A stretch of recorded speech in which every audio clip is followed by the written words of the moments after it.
खुलुमबाय फुंबिलनि गाहाम हामलायनाय जासिहरबाय। दिनै 12 आगष्ट 2020 बुधबार फैदो दिननि फुंबिलनि माखासे खौरांफोरखौ फारि फारि मिथिहालानि।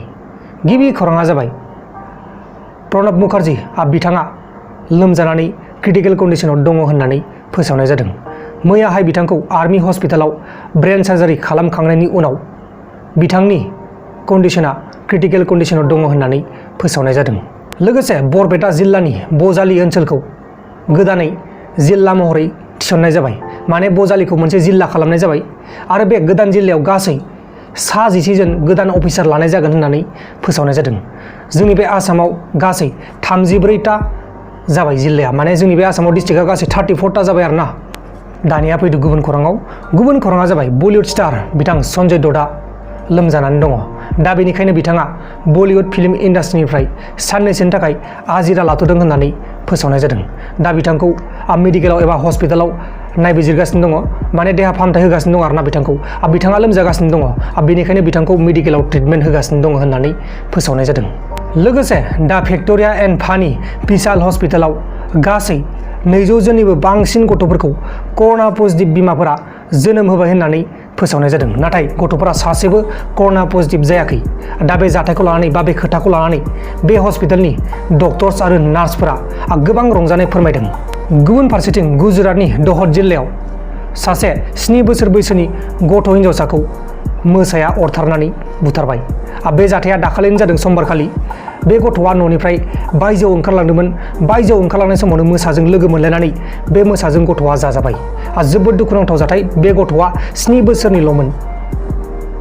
दानिया फैदो गुबुन खौराङाव। गुबुन खौराङा जाबाय मैयाहाय आं मोनसे भिडिअ खालामदोंमोन। बै भिडिअ ससे थालांदों। बै ससेनिखौ आं दा बुंफिननानै होनोसै। मैयाहाय सासे BSFआ शाहिनुर होननाय मुस्लिमखौ गावथारदोंमोन। बै मुस्लिमखौ माने बांलादेशआव मोसौ साप्लाइ खालामनायनि सन्देह खालामनानै गावथारदोंमोन। नाथाय बेबायदि सन्देह खालामनानै BSFआ गावथारनो मोना। दा बेनिखायनो बे BSFनि सायाव पुलिसफोरा गोख्रों एक्सन लानाय जासिगोन होननानै फोसावनाय जादों। लोगोसे थांनाय समबारखालि जरहाट जिल्लायाव जरहाटनि आसुनि माखासे मेम्बारफ्रा सर्बानन्द सन'वालनि सायाव बेरेखा अर लगायनानै आन्दलन खालामदों। गुबुन खौराङा जाबाय सुशांत सिंह राजपुतनि केसआव महाराष्ट्रनि माखासे लिडारफ्रा अर्नब ग'स्वामीखौ सिगिदों। मानोना बिथाङा माखासे सिखोमानानै दोननाय खोथाफोरखौ मोगथां मुलुगाव लाबोदों। दा बेनिखायनो महाराष्ट्रनि माखासे लिडारफ्रा बिथांखौ सिगिहरदों होननानै बिथाङा गावनि टिभि चेनेलाव बुंदों। बिथाङा मोनसे टिभि चेनेल सालायो। नैबे नुबाय थानायानो जाहैबाय अर्नब ग'स्वामी। बिथांनि टिभि चेनेलनि मुङानो जाहैबाय रिपाब्लिक भारत। बिथाङा सुशांत सिंह राजपुतनि केसखौ लानानै माखासे भिडिअ खालामगासिनो दङ। नोंथांमोना नायनो गोसोबा नायनो हागोन। बिथाङा ओरैबायदि भिडिअ खालामो, डाइरेक्ट बुङो। नोंथांमोना खनसे खोनासंबानो जाबाय। दानिया फैदो गुबुन खौराङाव। गुबुन खौराङा जाबाय उत्तर प्रदेशनि BJPनि लिडार बिथां सन्जय ककारखौ मैयाहाय बेनि दुथाङा मर्निं वाक खालामनाय समावनो गावथारबाय। बिथाङा उत्तर प्रदेशनि बागपुर होननाय जायगानि BJPनि लिडारमोन।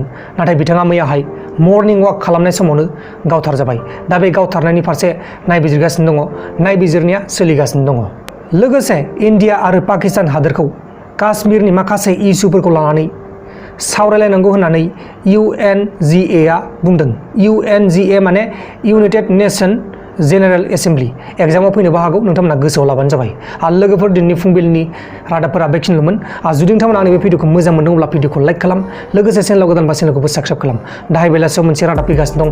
बेलासिनि रादाब नोंथांमोना नायबानो जाबाय। बेलासिनि रादाबा एसे लेट जानो हागौ, मानोना आंना दा सानाव डिउटि दङ। दा टाइमा जागासिनो दङ फुंबिलिनि 2 बाजि। बे 2 बाजियाव आङो भिडिअखौ खालामगासिनो दङ। एडिट खालामनानै आपल'ड खालामनाय लागै बे भिडिअआ 5 बाजि बा 4 बाजियाव आपल'ड जागोन। बाय बाय।